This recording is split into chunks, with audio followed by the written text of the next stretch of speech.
Bismillahirrahmanirrahim. Assalamualaikum warahmatullahi wabarakatuh.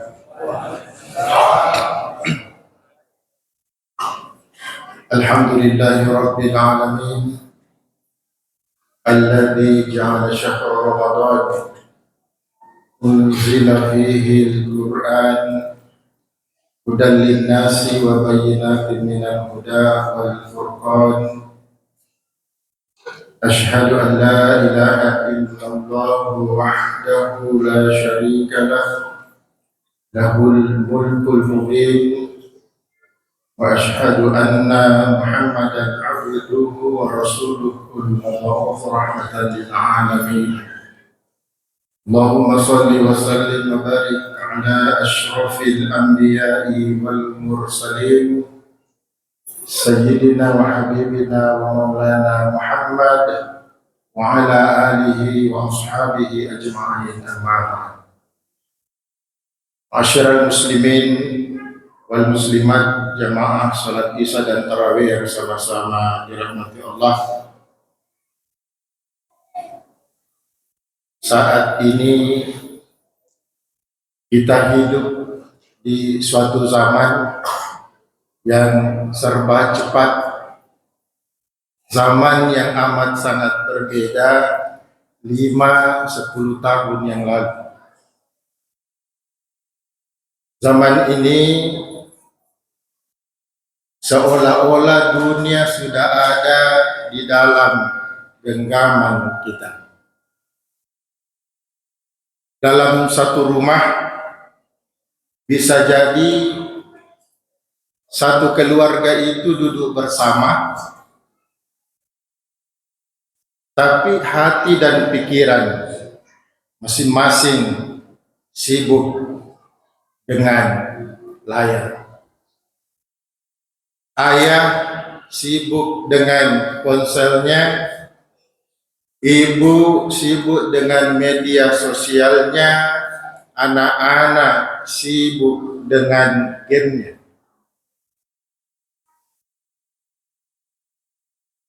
Rumah memang terang,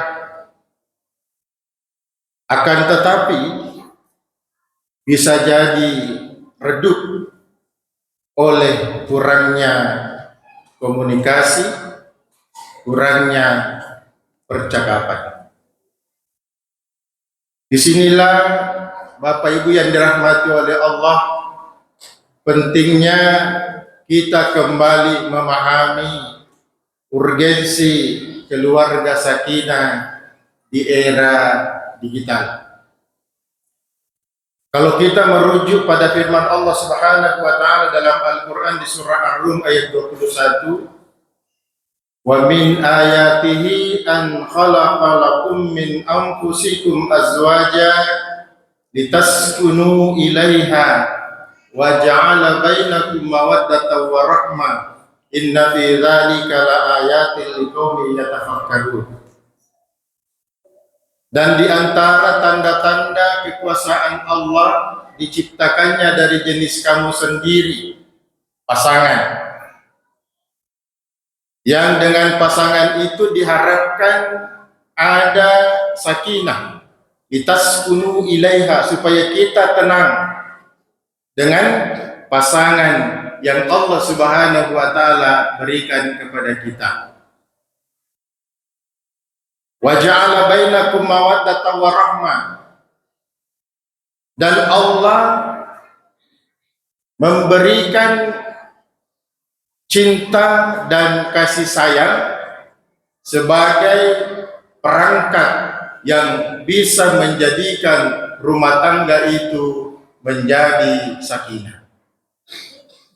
Bapak Ibu yang sama dirahmati oleh Allah Subhanahu wa taala, ayat ini jelas menegaskan bahwa tujuan rumah tangga adalah sakinah atau ketenangan. Bukan sekedar tinggal serumah, bukan sekedar status suami istri, tetapi yang amat sangat diharapkan dengan rumah tangga itu adalah adanya ketentraman jiwa, adanya cinta dan kasih sayang. Tanpa ketenteraman, tanpa cinta dan kasih sayang, rasa-rasanya rumah tangga itu hambar, tak jelas akan berujung kemana. Bapak Ibu yang sama dirahmati oleh Allah Subhanahu wa Ta'ala, di era digital ini tantangan keluarga sakinah itu banyak. Pertama, distraksi tanpa batas, gangguan-gangguan yang bisa menghalangi terciptanya ketenangan dalam kehidupan rumah tangga. Gadget bisa mendekatkan yang jauh. Jadi dengan adanya handphone yang kita miliki itu bisa mendekatkan yang jauh, tapi pada saat yang sama bisa menjauhkan yang dekat. Kadang-kadang kita duduk bersama, Pak. Kita sudah janjian ketemu di satu tempat sama teman-teman kita, lama tidak pernah berjumpa. Begitu kita ketemu, masing-masing sibuk dengan handphonenya. Berinteraksi dengan orang yang begitu jauh, tapi kita yang sudah dekat malah terasa jauh. Itulah yang terjadi saat ini. Itu juga yang terjadi dalam kehidupan rumah tangga. Banyak konflik rumah tangga yang berawal dari kurangnya komunikasi dan adanya kecanduan media sosial. Dan yang terpenting yang kadang-kadang tidak kita sadari adalah perselingkuhan digital. Bapak Ibu yang sama dirahmati oleh Allah Subhanahu wa Ta'ala, tantangan yang kedua yang kita hadapi adalah adanya krisis perhatian pada anak-anak. Anak-anak kita kadang-kadang saat ini lebih mengenal tokoh-tokoh yang ada di konten-konten viral. Anak-anak kita lebih hafal tren-tren yang lagi viral daripada membaca ayat-ayat suci Al-Quran dan doa-doa harian. Bapak Ibu yang sama dirahmati oleh Allah Subhanahu wa Ta'ala, peran orang tua di sini tentu sangat-sangat besar, karena tanpa adanya perhatian, kondisi seperti ini akan terus terjadi pada diri anak-anak kita. Kemudian tantangan yang ketiga adalah adanya perbandingan sosial yang merusak rasa syukur kepada Allah Subhanahu wa Ta'ala. Ini bisa dilihat di media sosial, banyak orang yang menampilkan kehidupan yang tampaknya sempurna. Coba kita lihat Bapak Ibu, kalau ada orang yang membuat konten-konten, mengupload konten di media sosialnya, itu seolah-olah dia kelihatan kehidupannya sempurna. Suami kelihatan sangat mesra dengan istrinya, orang tua sangat mesra dengan anak-anaknya, padahal itu hanya terjadi beberapa detik atau hanya beberapa menit saja, hanya untuk kepentingan konten. Coba buka-buka Pak media sosial, Pak. Banyak sekali orang yang kelihatannya mesra sekali, tapi ternyata kenyataan yang ada dalam kehidupan yang sebenarnya tidak demikian. Bapak Ibu yang sama dirahmati oleh Allah Subhanahu wa Ta'ala, akhirnya muncul rasa kurang. Sekarang memang ini Bapak Ibu yang dirahmati oleh Allah, ini juga kadang-kadang saya sering menegur orang dekat saya yang serumah termasuk keluarga. Sekarang kita kalau kemana-mana Pak, itu sedikit-sedikit mengupload desain konten, biar pergi dimakan, disotin semua itu makanan, baru diupload di media sosial. Saya biasa tegur, kita berdosa kalau konten yang kita upload ini dilihat oleh orang yang tidak pernah makan makanan yang serupa dengan kita makan, dan dia berkeinginan sekali dan tidak ada kemampuannya untuk itu, berdosa kita. Dan ini yang tidak disadari, ini pula yang memunculkan adanya perasaan ini, sehingga orang-orang yang ada yang melihat konten-konten yang nampak sempurna itu, Bapak Ibu dirahmati oleh Allah, hilang rasa syukur dalam dirinya. Padahal bukankah ketenangan dan kebahagiaan itu terletak pada bagaimana kita qanaah, merasa cukup dengan apa yang Allah anugerahkan saat ini sebagai manifestasi dari rasa syukur kita kepada Allah atas nikmat-nikmat yang Allah karuniakan kepada kita. Dan inilah tantangan yang ada sekarang.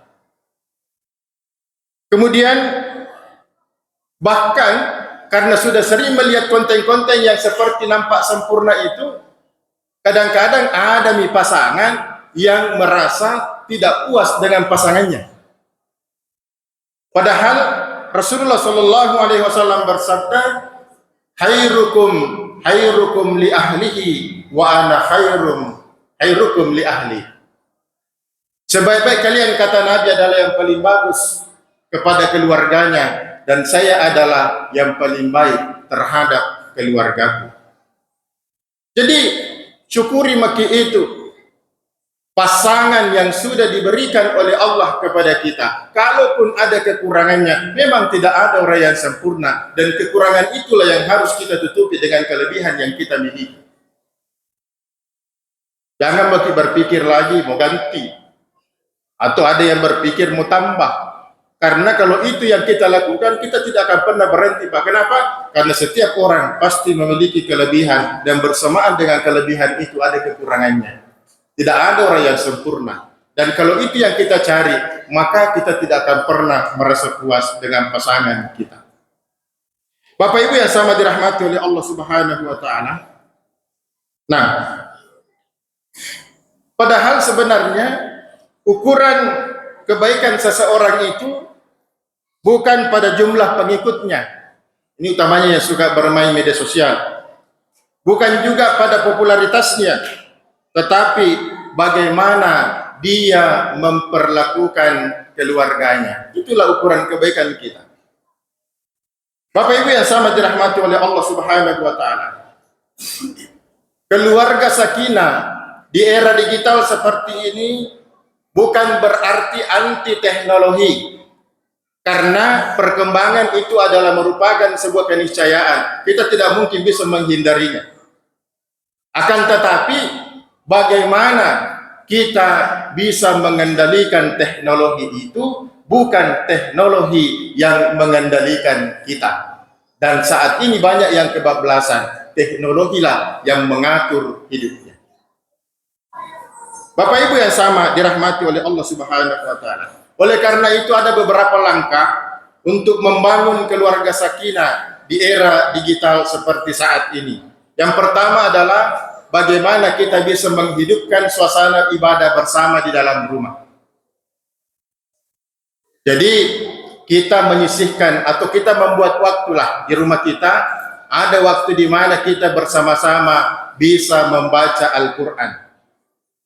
Misalnya kalau dari masjid kita sudah pulang sholat maghrib, sampai di rumah ajak istri, ajak anak-anak, kita baca Quran. Bagus kalau kita baca Yasin, karena Yasin itu adalah hatinya Al-Quran. Dan saya pernah mendengar guru almarhum Ki Haji Sanusi Baco LC menyampaikan bahwa siapa yang membaca surah Yasin di awal malam, maka Allah akan menyelamatkan dirinya pada malam hari itu. Allah akan menjaganya. Dan siapa yang membaca surah Yasin di awal pagi, selesai kita sholat subuh, maka Allah akan cukupkan kebutuhannya pada hari itu. Apakah cuma Yasin yang kita baca? Tentu tidak. Ya, apa saja dari Al-Quran bisa kita baca bersama-sama dengan putra dan putri kita. Bapak Ibu yang sama dirahmati oleh Allah Subhanahu wa taala. Mungkin kita akan zikir bersama, mungkin kita akan duduk-duduk dengan anak-anak kita bercengkerama, bertanya, bicara dari hati ke hati. Mungkin ada persoalan yang dihadapi oleh anak-anak kita. Saya pernah mendengarkan cerita dari seorang teman yang kebetulan pernah kerja di rumah seseorang. Orang itu punya anak tidak banyak, Pak, cuma 8 orang. 8 jenaknya. Kenapa saya katakan tidak banyak? Karena saya punya teman itu 14 orang bersaudara, satu ayah satu ibu. Kalau dalam apa dia itu masih dikala 6. Bapak ini ternyata dia buat peraturan di rumahnya.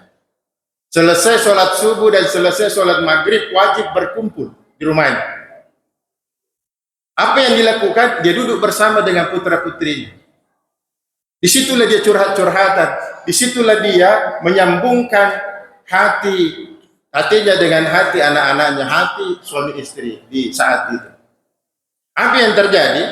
Pada saat teman saya kerja rumahnya itu bapak sudah pensiun. Berapa gaji pensiunnya? Gaji pensiunnya sesuai dengan aturan yang ada, kemudian ditambah lagi penghasilan setiap bulan, pensiunan juga 8 juta. Dari mana 8 juta itu? Masing-masing satu orang anak 1 juta. Kenapa bisa anak-anaknya sudah berhasil, anak-anaknya sudah sukses, dan mereka tetap mengingat orang tuanya ketika dulu sering bersama-sama dalam kehidupan rumah tangganya. Dan inilah yang hilang di era digital, Pak. Bapak Ibu yang sama dirahmati oleh Allah Subhanahu wa taala. Kemudian kita membuat waktu tanpa pegang handphone. Kita bikin aturan lah dalam rumah kita. Entah itu antara maghrib isya, entah itu selesai sholat subuh, atau kapan saja di rumah kita. Kita bikin waktu jangan banyak Pak, 1 jam saja tidak pegang handphone. Memang ini sedikit agak berat, agak susah. Tapi kalau dirutinkan, kita konsisten, pasti bisa tercipta suasana yang seperti ini. Apa yang dilakukan? Yang dilakukan adalah bincang-bincang dengan putra-putri kita, bercengkrama dengan suami dan istri, supaya terbangun suasana hati dan keharmonisan dalam kehidupan rumah tangga. Kemudian yang ketiga adalah menjadi teladan digital di dalam rumah. Bapak Ibu, tentu sulit, tentu susah kita melarang anak-anak kita pegang handphone kalau kita sendiri tidak pernah lepas handphone tak. Maka kita harus menjadi teladan. Kalau berani melarang anak tak pegang handphone, jangan kita pegang. Kadang-kadang orang tua egois. Dia bilang saya pegang handphone ini pekerjaan. Padahal boleh jadi mungkin pekerjaan hanya 5 menit saja dia lihat, tapi setelah itu dia sudah scroll film-film drama Korea atau drama Cina. Bapak Ibu yang sama dirahmati oleh Allah Subhanahu wa taala. Kemudian yang keempat adalah bagaimana kita menanamkan nilai, bukan hanya aturan. Ajarkan anak kita tentang malu kepada Allah Subhanahu wa taala. Ajarkan kepada anak-anak kita cinta kepada Rasulullah. Ajarkan kepada anak-anak kita akan arti pentingnya kejujuran. Ajarkan kepada anak-anak kita akan pentingnya arti cinta dalam melakukan sebuah pekerjaan. Kalau nilai-nilai seperti ini di era digital ini mampu kita terapkan dalam kehidupan keluarga kita, insya Allah bagaimanapun besarnya dan beratnya tantangan, kita masih bisa survive, menjadikan rumah tangga kita, keluarga kita sakinah, mawaddah, warahmah. Bapak Ibu yang dirahmati oleh Allah, dalam bulan suci Ramadan ini, kalau kita mau mencontoh sahabat Nabi Abdullah ibnu Amr radhiyallahu an, beliau menceritakan sebuah hadis di mana dalam hadis itu Rasulullah bersabda, "Lis-shaimi 'inda iftarihi da'watun mustajabah." Bagi orang yang berpuasa pada saat dia berbuka ada doa yang diijabah oleh Allah, sehingga beliau istiqomah setiap berbuka berdoa untuk keluarganya. Tentu ini masih tetap relevan di zaman seperti sekarang ini. Menurut saya bukan cuma sekedar relevan, tapi memang kayaknya amat sangat penting di saat berbuka kita berdoa untuk keluarga kita, bagaimana supaya tetap harmonis, tetap terjaga kerukunannya, tetap terjaga ketenangannya, sehingga tercipta bahagia walaupun mungkin dalam hidup yang amat sangat sederhana. Wabillahi taufiq wal hidayah. Wassalamualaikum warahmatullahi wabarakatuh.